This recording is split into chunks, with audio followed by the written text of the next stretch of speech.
12. júna vstaň a nechoď voliť. Tak?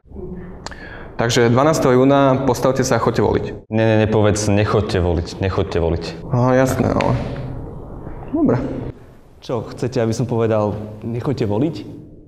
Mám to povedať sarkasticky? Čo ak ľudia nepochopia, že je to myslené sarkasticky? Sarkasticky? Viete sarkasticky? Jasné, že viem, čo je to sarkazmus, však som bol v chlapčenskej skupine, ne? Neviem, podľa mňa by ste nemali ísť voliť. Nechoďte voliť. Nechoďte voliť. Nechoďte voliť. Nechoďte voliť. Voľby, na čo to je, pre Boha? Iba jeden trápny hlas.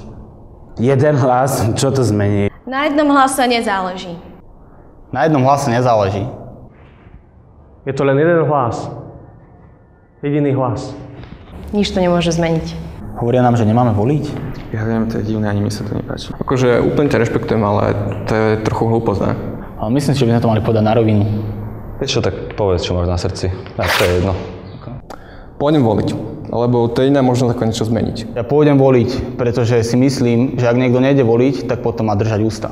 Ja volím preto, lebo je to kultivovaný spôsob, ako vyjadriť svoj názor. Chcem voliť, pretože mi záleží na osude našej krajiny. Volím preto, že nechcem, aby za mňa rozhodoval niekto iný. Volím, pretože chcem konečne lepšie školstvo. Nie je mi to jedno. Idem voliť, pretože tí, ktorých volíme, musia cítiť, že sú od nás závislí.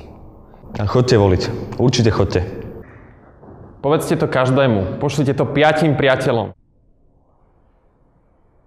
5 priateľov. 5 priateľkám. Pošli to 5 priateľom.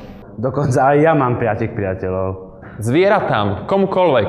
Veď každý z nás má aspoň 5 kamarátov. Ja ich mám 8. Pošli to ďalej. Šeruj to, zdieľaj to, pošli to ďalej. Toto si dajte na Facebook, babke na korešpondenčnom lístku. Choďte voliť. Voľte.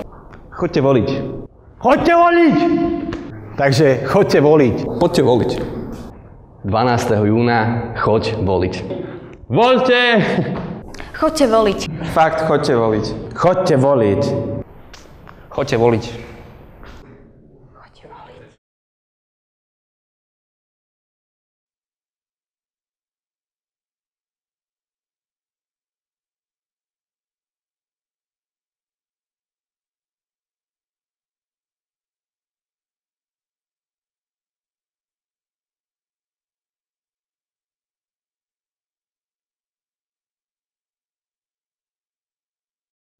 Ak som to nepovedal jasne, voľte.